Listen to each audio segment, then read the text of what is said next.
Jangan lupa untuk subscribe, share, dan nyalakan lonceng notifikasinya sebagai bentuk dukungan kamu. Do you see what I see? Halo, kenalkan nama saya Novi. Sekarang saya tinggal di Bogor. Saya akan bercerita tentang masa saya waktu kuliah dulu di Jogja.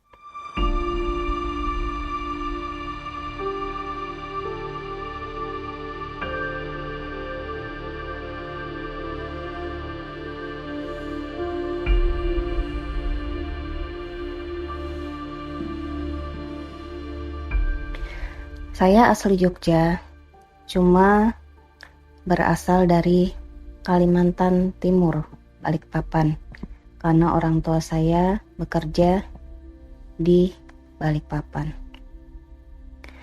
Dari kecil sampai SMA, saya tinggal di Balikpapan, lalu melanjutkan kuliah atau kembali pulang ke kampung halaman saya, Jogja.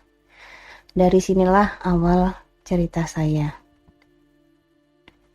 Sebenarnya di Kalimantan juga banyak cerita, tapi yang saya rasa agak seram ada di cerita saya awal waktu kembali ke Jogja. Di Jogja, saat saya kuliah, saya tinggal di rumah mbah saya, yaitu di perumahan kereta api. Di sana bersama dengan kakak saya yang kuliah juga, dan adik saya yang waktu itu masih melanjutkan SMA. Nah, di rumah mbah inilah banyak, atau saya ceritakan satu kejadian yang tidak pernah akan saya lupakan. Awal pertama berada di Jogja, rasanya sangat senang sekali kembali ke kampung halaman yang sudah sejak TK, sudah sejak umur 4 tahun saya tinggalkan. Akhirnya saya kembali lagi ke kampung halaman. Walaupun jauh dari orang tua, ya waktu itu bapak saya masih kerja di Balikpapan. Nah, hari-hari seperti biasa, dengan suasana yang Jogja banget, tanpa ada rasa khawatir, tanpa ada rasa takut, dan tidak ada cerita apa-apa dari kakak saya waktu itu. Hari berganti hari hingga sekitar 1 minggu saya tinggal di Jogja. Kebetulan waktu itu kamar saya ada di paling depan. Kamar saya ada paling depan, dan perumahan itu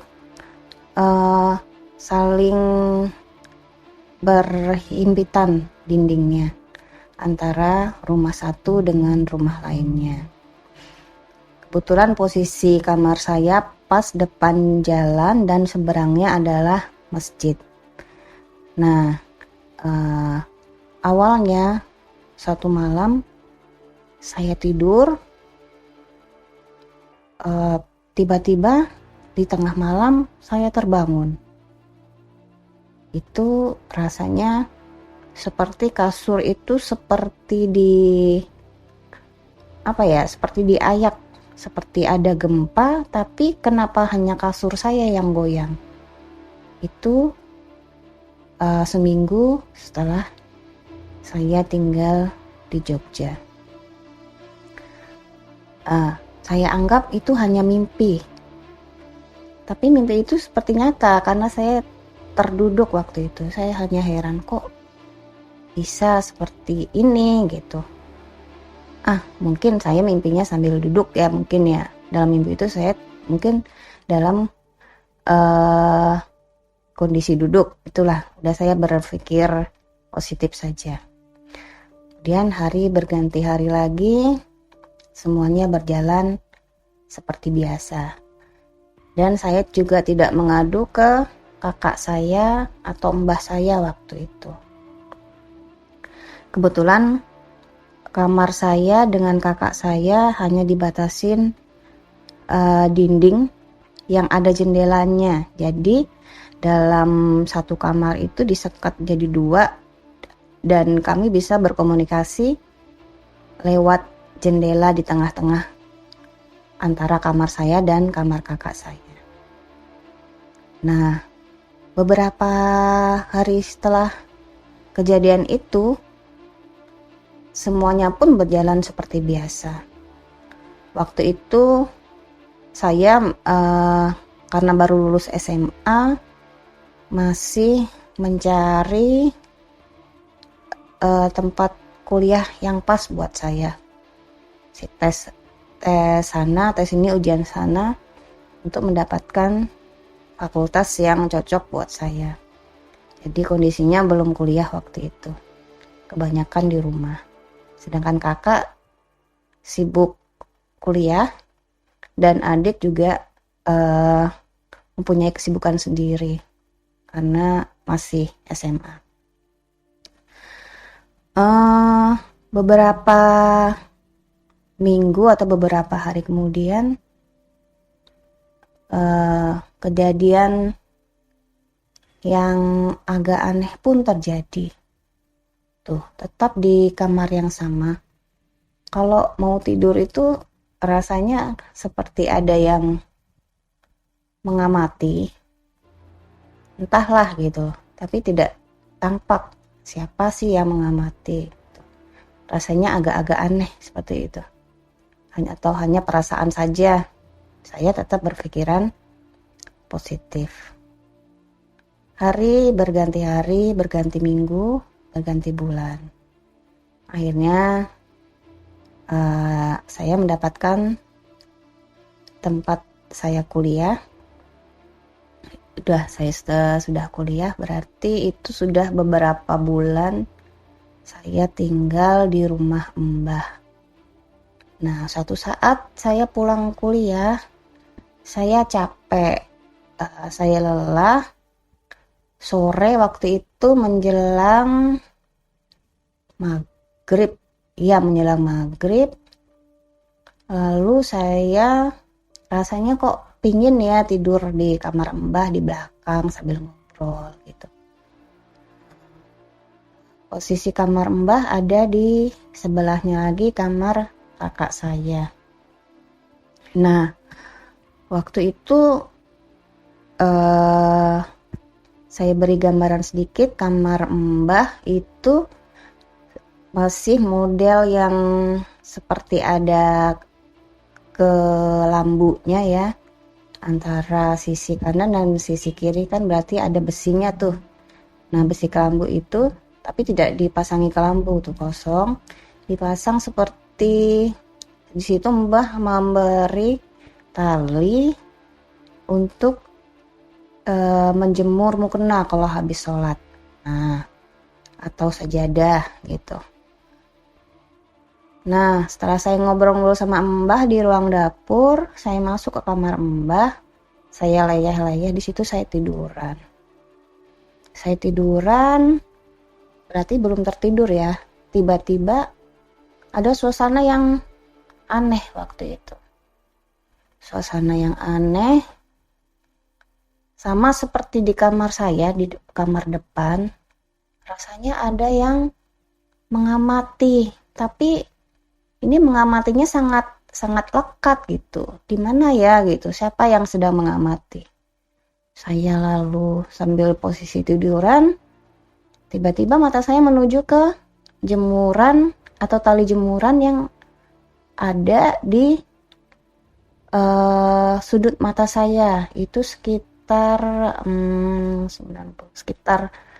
70 derajatan lah dari sudut mata saya waktu itu. Waktu saya tiduran itu, betapa kagetnya saya.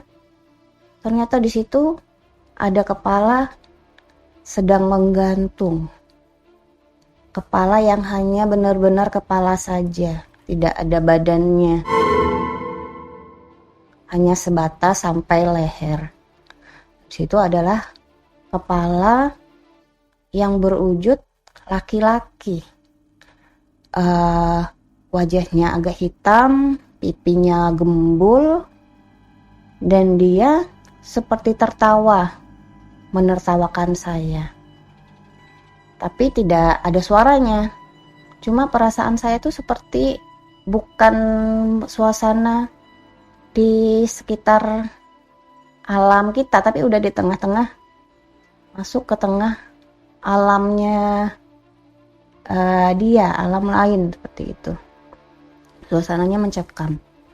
Itu kondisinya sebelum maghrib, sekitar jam 5 ya kalau nggak salah. Pokoknya udah sore lah menjelang maghrib.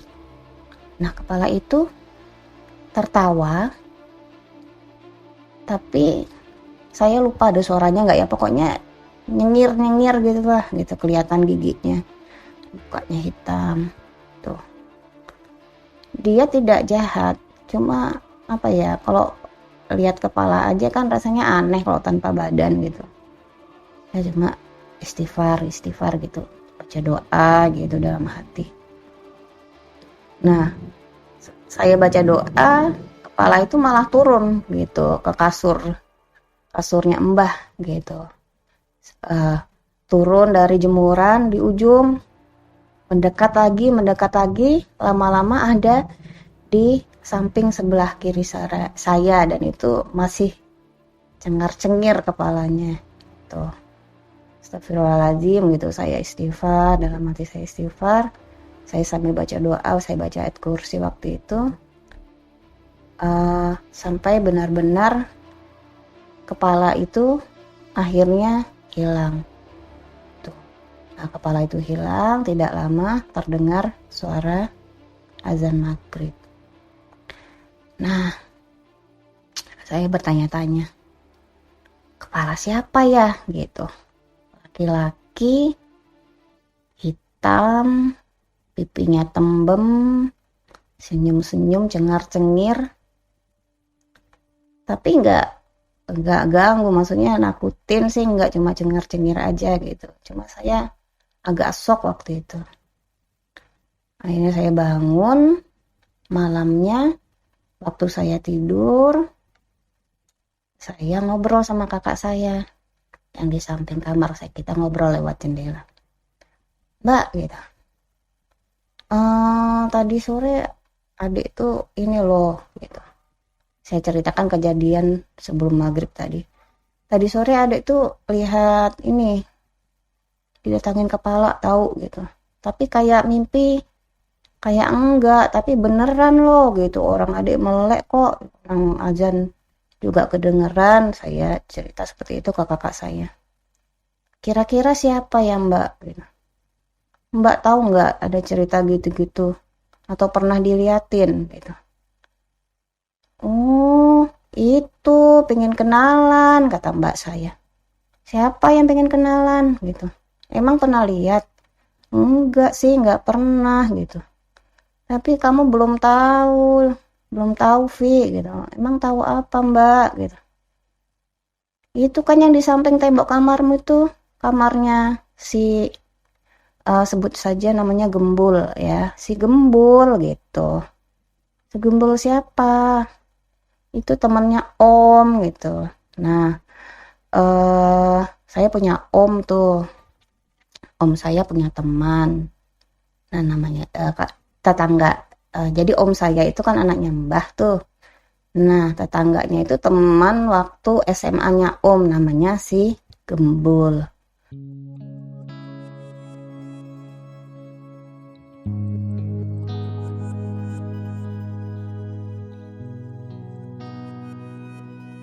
Sekolahnya di sekolah SMA favorit di Jogja.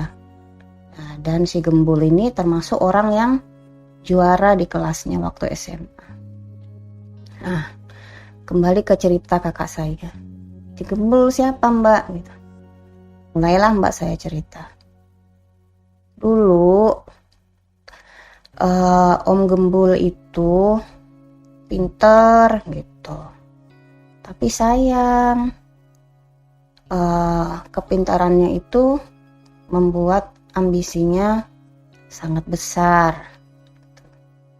Maksudnya gimana? Kata saya, tanya saya ke kakak. Maksudnya gimana, Mbak? Yaitu waktu selesai lulus SMA, karena dia orangnya pintar dan selalu menjadi juara kelas, targetnya itu harus masuk ke universitas negeri favorit di Jogja waktu itu. Dan targetnya harus masuk ke fakultas yang grade-nya termasuk tinggi dan susah. Tahun pertama dijalanin, ikut tes, waktu itu namanya tes UMPTN, kemudian masuk perguruan tinggi negeri. Tes masuk pertama gagal. Tapi Om Gembul nggak mau menurunkan grade dan tetap mau berusaha di tahun selanjutnya. Tahun selanjutnya lagi Om Gembul ikut tes lagi UMPTN. Dan tetap harus masuk fakultas itu, katanya dia kekeh karena dia merasa dia pintar dan bisa gitu. Aku bisa masuk situ. Tahun kedua ternyata gagal lagi masuk ke fakultas yang diinginkan. Udah, Om Gembul tetap kekeh maunya masuk ke fakultas itu. Akhirnya dicobalah di tahun ketiga. Om Gembul belum kuliah, tapi menunggu UMPTN di tahun ketiga. Nah, di tahun ketiga itu Om Gembul ikut tes dan takdir mengatakan dia gagal lagi di tes itu. Nah, di situ Om Gembul mulai mulai terguncang jiwanya. Kok aku nggak bisa? Kan aku pinter. Kok aku nggak bisa seperti itu? Akhirnya Om Gembul menjadi stres. Ya, stres. Entahlah stresnya bentuknya seperti apa, saya juga tidak tahu. Tapi pun Om Gembul juga nggak mau kuliah di tempat lain. Ya, entahlah. Kita tidak bisa menilai atau masuk ke pikiran seseorang. Itu mungkin niatnya sudah bulat. Nah, stres itu membuat Om Gembul menjadi sering tidak sadar atas kelakuannya sehari-hari. Hingga suatu saat, suatu malam, tanpa disadari, Om Gembul keluar dari rumah dalam keadaan tidak sadar. Dalam keadaan tidak sadar, Om Gembul keluar dan keluarganya pun tidak tahu. Waktu itu lewat tengah malam, karena perumahan Mbah itu di perumahan kereta api, maka lokasinya dekat sekali dengan rel kereta api. Dan setiap malam pun saya sering terbangun mendengar suara kereta api lewat. Sampai tanah itu rasanya agak bergetar karena kereta yang lewat. Nah, kembali ke Om Gembul tadi ya. Satu malam, lewat tengah malam itu, Om Gembul tanpa pengetahuan warganya, karena posisi kamarnya juga di depan, paling dekat jalan, mungkin tidak ada yang tahu. Dan itu Om Gembul juga ceritanya juga setengah telanjang atau bagaimana gitu. Dia lari mengejar suara kereta itu dan akhirnya paginya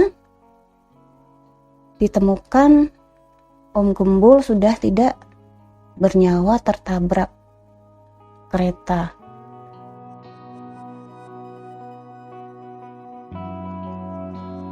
dengan kepala yang terputus dari badannya. Ya, entahlah.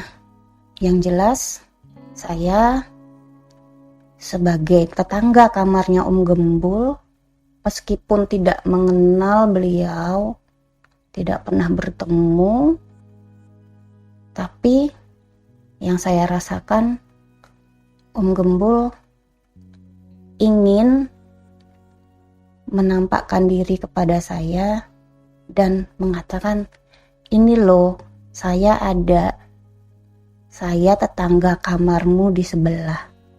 Seperti itu. Ya, sampai sekarang saya masih ingat bagaimana kejadian di kamar Mbah waktu itu. Saya masih teringat jelas senyuman Om Gembul. Entahlah, saya hanya berdoa. Sampai sekarang saya mendoakan semoga Om Gembul diterima di sisi Allah Subhanahu wa Ta'ala. Itu saja cerita dari saya. Lain kali saya cerita lagi ya. Terima kasih.